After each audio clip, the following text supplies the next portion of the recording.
So it would appear that finally the US government is not mucking about when it comes to nuclear thermal propulsion and alternate forms of getting from planet to planet. As a matter of fact, they've allocated, not a huge amount, but $110 million in their most recent bill for nuclear thermal propulsion, $80 million of which needs to go towards a demonstration.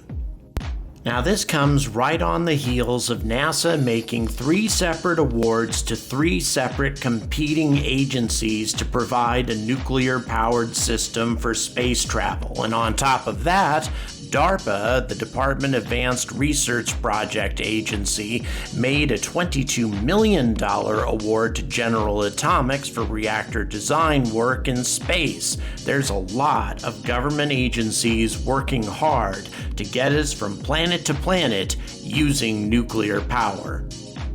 Now, as you know, I've talked a great deal about nuclear propulsion on this channel, keeping you guys updated as to the latest developments, but the question remains, is this the best way, the best form of alternate propulsion to be using to move forward? Should we be moving forward at all? Is this safe? Is there another type of nuclear propulsion we could use besides nuclear thermal, which everybody seems obsessed with? And most importantly, is this something that could be adjusted not just to the SLS, which we would prefer not to do, but also to Starship? Well, the answer to all of these questions is yes, and I'm going to get into exactly why that's the case in just a few moments.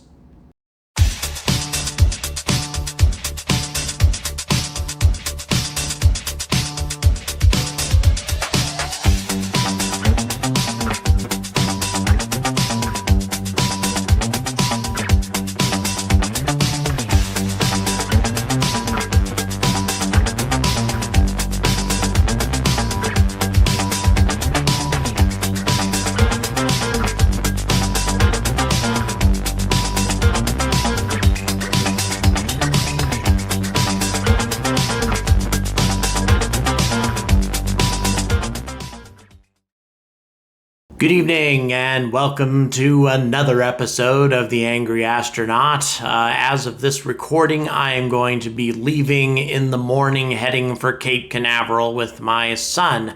This is not an expected trip, but rather the only time that he has available where he's not going to be working or on vacation with his mother. So in any event, my unexpected holiday where I'll get to introduce him a little bit to the world of what interests me, and I'm hoping he catches on to it. It's been a while since he's been to the Cape. He was very young at the time, so we'll see how things go as far as that's concerned.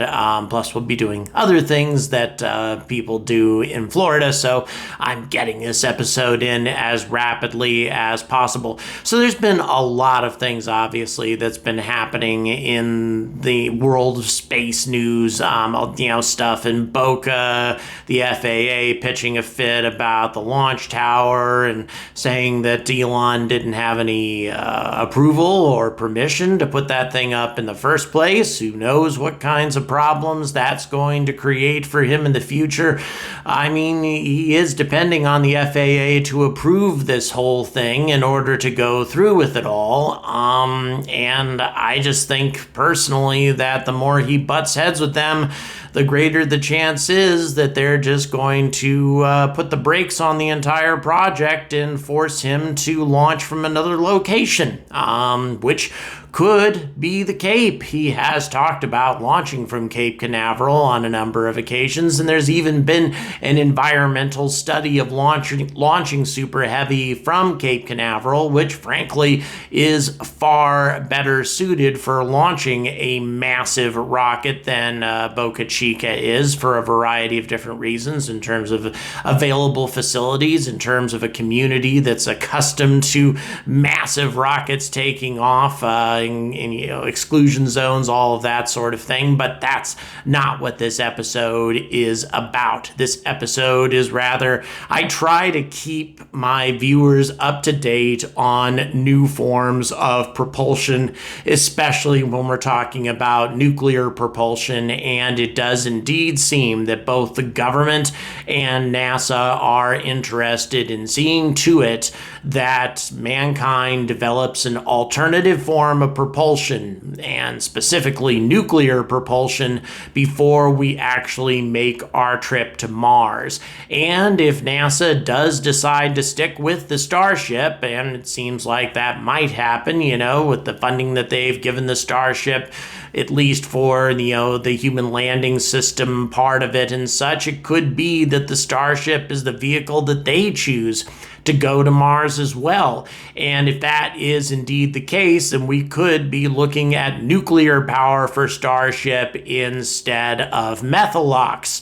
So what form is this going to take? I've talked a lot about nuclear thermal, and right now NASA has a competitive initiative going on right now with 3 different groups of entities competing to not only create this form of propulsion. It's focusing on nuclear thermal right now, but also in terms of possible spacecraft. So there's a lot of competing entities involved with all of this. I'd like to cover them. I'd also like to cover nuclear electric propulsion, which is kind of being ignored, unfortunately, because I think that is a very valid form of propulsion also, that is well within the capabilities of our current technology. And then finally, I'd also like to bring up the competing entities themselves, specifically one company that was chosen to design a nuclear-powered spacecraft, and that is a company that has never designed a spacecraft, at least not a spacecraft that's flown into orbit, and that company is Blue Origin. Yeah, get ready for me to get pissed off again right now. So for those of you who are kind of new to this, I'm going to review nuclear thermal propulsion really quick. What this does is it uses the heat from a nuclear reaction to superheat a fuel, usually a lightweight fuel like hydrogen. In fact, that's the only one that really works for this.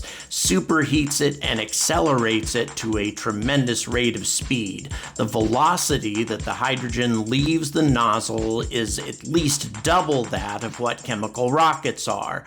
The faster your fuel leaves the nozzle, the more thrust you get and the less fuel you use. So you're looking at a lot more efficiency. A more efficient engine is going to get you to your destination in a lot less time. We're talking 100 days maximum to Mars instead of 6 months.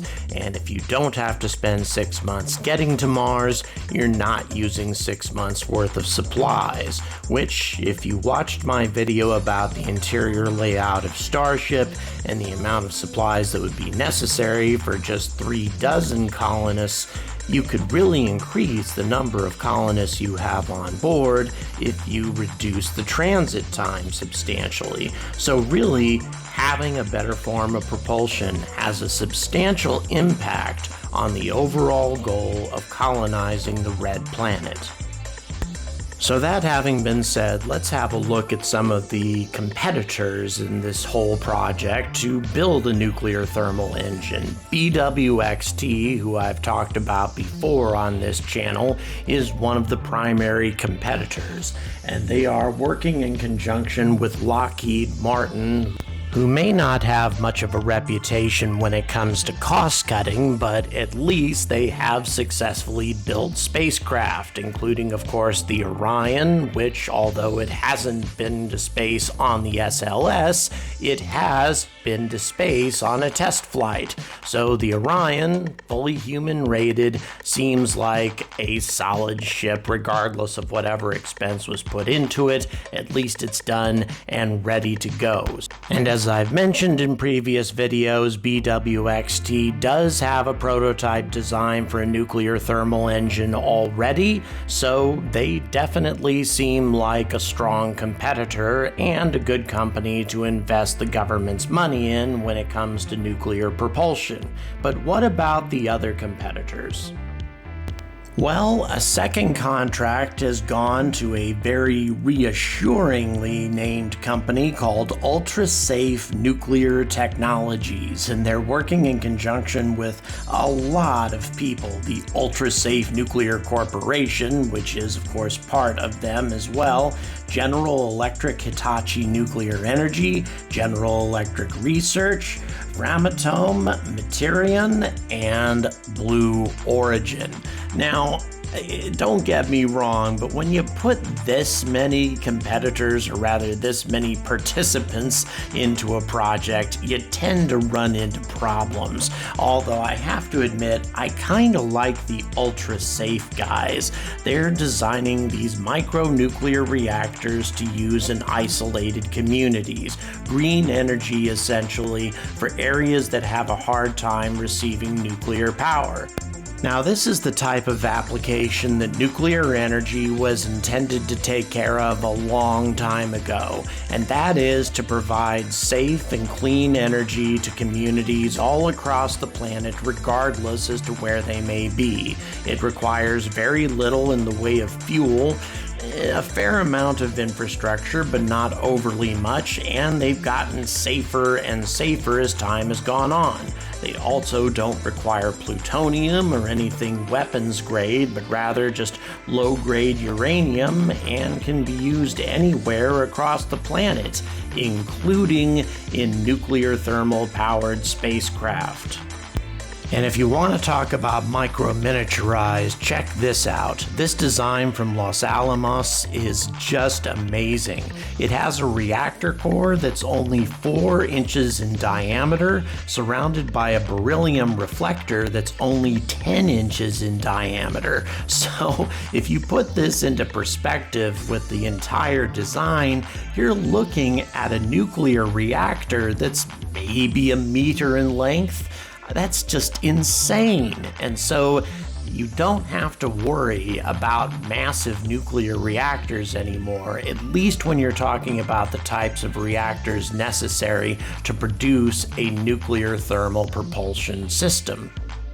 Now granted, a reactor this small can't quite cut the mustard when we're talking about the amount of power that's needed for this sort of propulsion, but still, the fact that you can get a nuclear reactor into a containment system this tiny is extremely impressive. And by the way, those little rods, those are for heat exchange or heat emissions from the reactor so it doesn't overheat. So this is an amazing design, utilizing technology that we already have access to, and it was a proposal that was made years ago. And what's been done with it? Very little. Now, to take reactor design to the other end of the scale when it comes to size and power, well, X Energy, in conjunction with General Atomics and also Aerojet Rocketdyne, have an extremely powerful solution. This reactor is very sizable, about 5 meters in diameter. However, it puts out 200 megawatts worth of energy and can keep going for years based on the amount of fuel that it's provided. Really, when it comes to any type of nuclear propulsion, fuel is not the issue. It's the propellant that matters. But if you can superheat the propellant to a degree to where it's leaving the rocket nozzle at a very high rate of speed, your propellant is going to last a lot longer, hence the efficiency. So when it comes right down to it, which of these three competitors do I think is going to be the most likely of producing something practical, something that we're going to be able to use in the near future? Well, my money is on BWX and Lockheed Martin, simply because BWX has been focusing on this project for quite some time.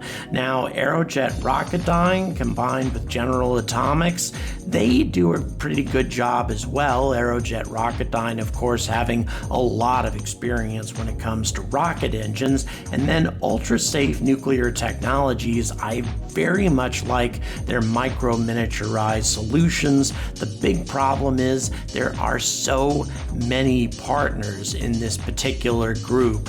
I have a hard time believing that all of these are going to be able to work in concert efficiently, especially when one of the competitors is Blue Origin.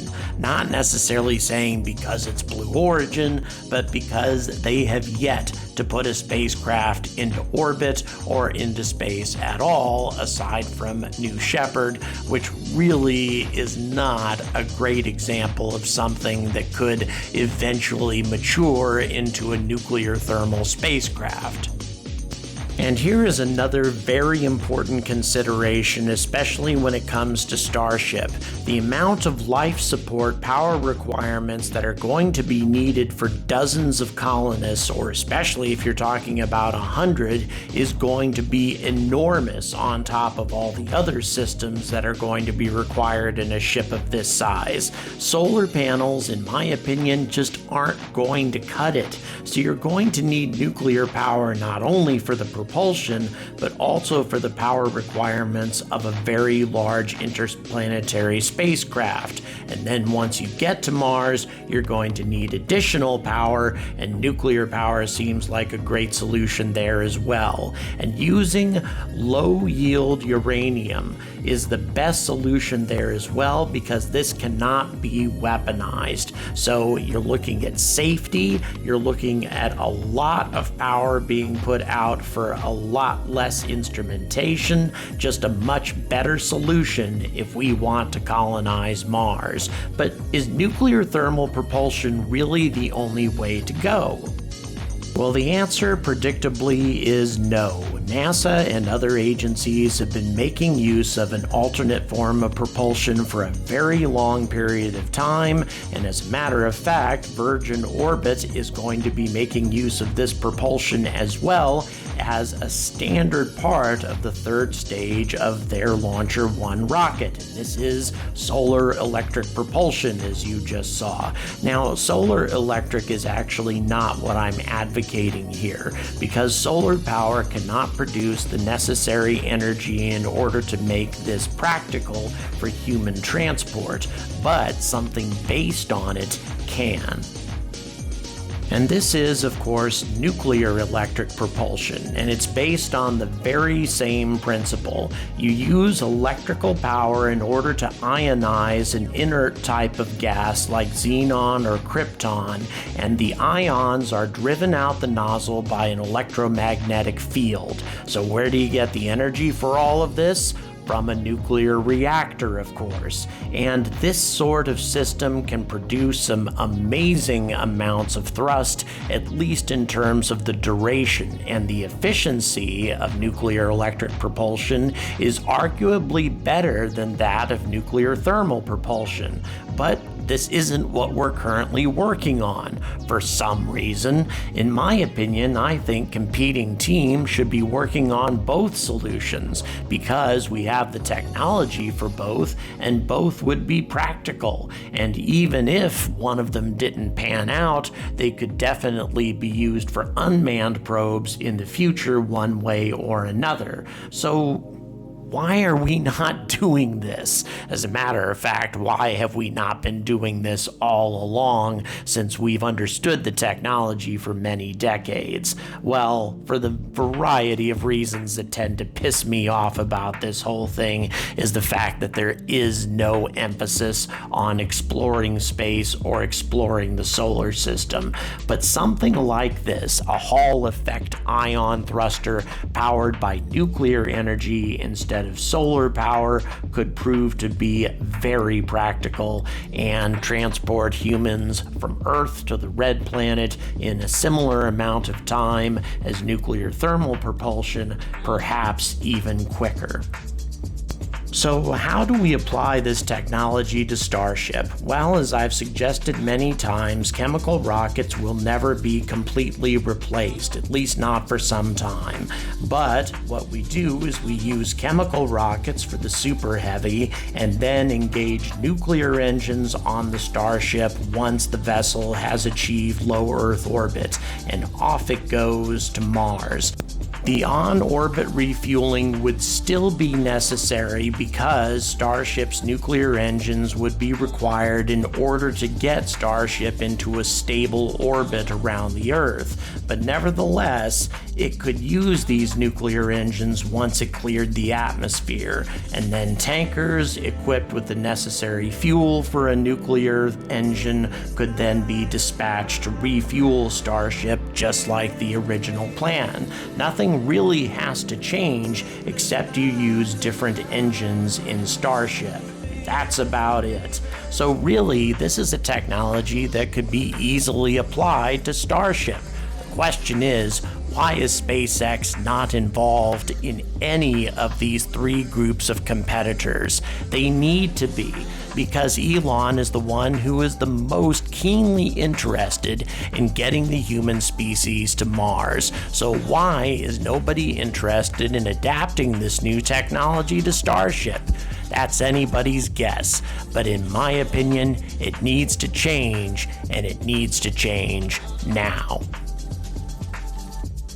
So, yes, I am extremely pleased, just to be perfectly clear about this, that the government and NASA seem so interested in these alternate forms of propulsion.